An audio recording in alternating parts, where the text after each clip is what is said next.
पूरा का खेल स्टेडियम में। तो हमारा तो निवेदन हाथ जोड़ेगा कि अगर आप सबने उचित लगे इसमें बालक को देखो अपने अपना जिसमें से आके सब तक दिशा नाव का काम का कार्यक्रम जो आंदोलन की देखी तेरा गाना पूरा कौन कौन लग रहे हैं मैं और आपके एक भाई अपना दीवानी जिला का और एक अपना रोहतक का और एक अपना जींद का कोयल गांव का। तो मान लो कितना खतरे उनके एरिया हाई खतरे कल में पंचायत रखी है और जल्दबाजी में रखी मान लो क्यों 5 दिन तक दूसरे के दूसरे मानने का हुआ सरकार प्रशासन और अपना मूवमेंट की होती आपने भी रहे अलग अलग करनी हुई है कहीं कदर ना कहीं तो उस सर्कल में पंचायत है 10 बजे तो पूरा का खेल स्टेडियम में। तो हमारा तो निवेदन हाथ जोड़ के कि अगर आप उचित लगे थे तो मैं निकाल दें।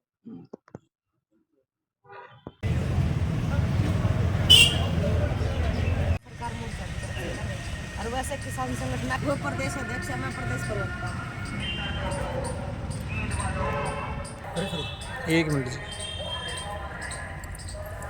दौड़ रही है। आपने भी रहे अलग अलग करते हुए कहीं नजर ना कोई पूरा का खेल स्टेडियम में।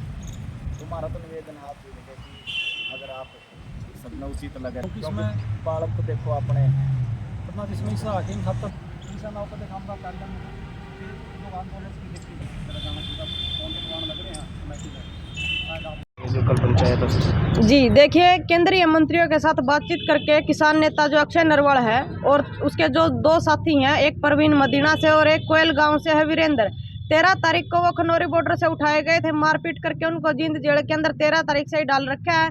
प्रशासन के साथ भी हमारी मीटिंग हुई है, हजारों की संख्या में इकट्ठा होकर के 17 फरवरी को हमने जींद एसडीएम साहब के माध्यम से ज्ञापन भी सौंपा है। हमने सारी सामाजिक प्रक्रियाएं कर ली, लेकिन प्रशासन की तरफ से हमें कोई ठोस आश्वासन भी नहीं मिला है। और प्रशासन ने एसपी साहब ने इस बात को माना है कि इन्वेस्टिगेशन में उनका कोई दोष नहीं है, लेकिन फिर भी उनको 307 जैसी संगीन धाराएं लगा करके जेल के अंदर कैद कर रखा है। हमने प्रशासन और सरकार को अल्टीमेटम भी दिया था। 4 दिन पहले कथुरा गांव में तमाम संगठनों से बात करके एक महापंचायत का ऐलान किया है और कल की वो महापंचायत रखी गई है कथुरा गांव में।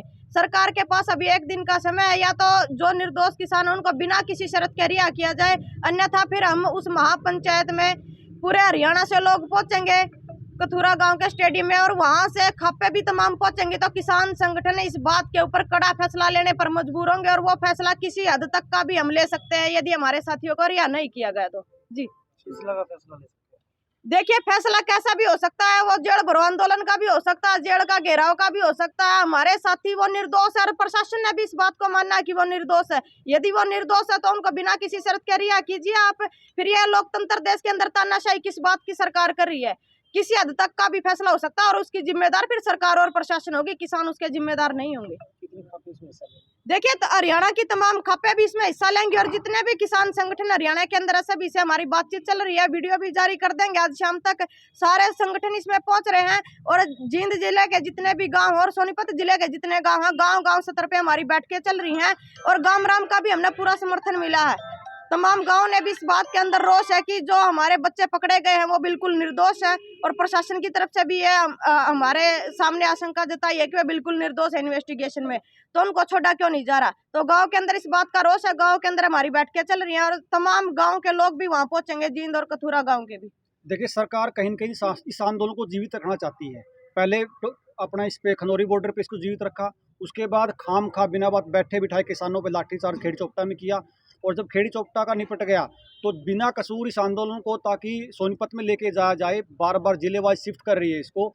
तो कहीं कहीं सरकार की मंशा पे सवाल उठ रहे हैं। जब निर्दोष है, प्रशासन मान रहा है, तो सरकार सिर्फ और सिर्फ वोट बैंक के लिए इस किसान आंदोलन को जीवित रखना चाहती है। नमस्ते सभी साथियों को। देखिए, आज अक्षय नरवाल और उसके साथियों को लगभग 20 दिन हो गए जेल में और उनको खनौरी बॉर्डर से पकड़ा था। तो एक तो हमारा प्रशासन से सवाल है, प्रशासन ये कहता है कि हम इस बात को मानते हैं कि जो किसान नेता पकड़े गए हैं उनका इन्वॉल्वमेंट नहीं है, हमने वेरीफाई कर लिया है। उसके बाद भी उनको रिहा करने के लिए सरकार कोई प्रयास नहीं कर रही। हम ये पूछ रहे हैं कि जब वहाँ पे हिंसा हुई है और आपने निर्दोष को पकड़ा तो दोषी कहाँ पे है? आप दोषियों को क्यों नहीं पकड़ना चाहते? इसका मतलब कहीं ना कहीं जो किसान संगठन जो बार बार कहते हैं कि इस हिंसा के पीछे जो है वो कहीं ना कहीं बीजेपी के लोग हैं, और बार बार हिंसा में बीजेपी के लोग ही हिंसा करते हैं। चूँकि आज 20 दिन बाद भी कोई प्रशासन हिंसा करने वालों को आगे नहीं लेके आया, ये बड़ा सोच का विषय है और बड़ा शर्म का विषय है। हम प्रशासन से निवेदन करते हैं कि जो कथूरा में कल महापंचायत है, आपके पास 1 दिन का समय है, आज़ाद का समय है, नहीं तो कल वहाँ पे जींद से हज़ारों लोग कथूरा में जा रहे हैं और पूरे हरियाणा से सारे किसान संगठन बुलाए हैं। आपके पास 1 दिन का समय है, या तो किसान नेताओं को रिहा करिए, नहीं तो आगामी जो रणनीति है वो कल वहाँ पे पंचायत में ली जाएगी। आगे प्रियंका बहन थाने का है, जो मुकदमा लगा है गड्डी थाना में लगा है, और पहले भी कई बार ऐसा हुआ है कि जब भी आंदोलन में कोई बड़ा मुकदमा लगा है तो हमने जो प्रोटेस्ट किया है वो उसी थाने में किया जहाँ का मुकदमा है। तो कल को ये ना हो कि पंचायत उस गड्डी थाना में जाके उसका निर्णय ले धरने का, और वहाँ पे खनौरी बॉर्डर वहाँ से दूर नहीं है, तो संख्या ज़्यादा होगी, वहाँ पे टकराव की अगर स्थिति होती है तो उसके लिए प्रशासन जिम्मेवार होगा। बिल्कुल हम ये भी फैसला ले सकते हैं कि जहाँ पे जिस थाने का मुकदमा है वहीं पे हम जाके धरना लगाने का, प्रोटेस्ट करने का भी कोई बड़ा फैसला ले सकते हैं। नमस्कार। हमारा पिछले लगभग 14 तारीख से ये शुरू हो गया था कि जो हमारे साथी 3 साथी, ये तीनों अलग अलग ज़िलों से हैं। एक साथी है जो सोनीपत से है, किसान नेता अक्षय नरवाल। एक साथी है जो जींद से है, कोयल गांव से वीरेंद्र कोयल, और एक है भिवानी ज़िले से गांव मदीना प्रवीण मदीना। तो इन तीनों साथियों का हमने प्रशासन के साथ पहले भी 2-4 बार हमने अल्टीमेटम भी दिया है, प्रोटेस्ट भी की है। तो उसमें जब कोई रिस्पॉन्स नहीं आया तो ये 1 तारीख की महापंचायत जो कथूरा के खेल स्टेडियम में कल 1 मार्च को 10 बजे रखी गई है। तो सभी खापों से, क्योंकि बहुत सी समय कम था, खापों को निमंत्रण नहीं भेज पाए, बहुत से संगठनों को मान लो फ़ोन पे तो भेजा लेकिन पर्सनली नहीं कह पाए। तो सभी से आपके ज़रिए ये निवेदन है कि वो ज़्यादा से ज़्यादा संख्या में पहुंचकर अपने इन बच्चों के लिए इस लड़ाई को आगे बढ़ाएं। आपका धन्यवाद। इसमें अगर और वैसे किसान संगठन वो प्रदेश अध्यक्ष है, मैं प्रदेश प्रवक्ता। 1 मिनट जी, कौन हो रही है?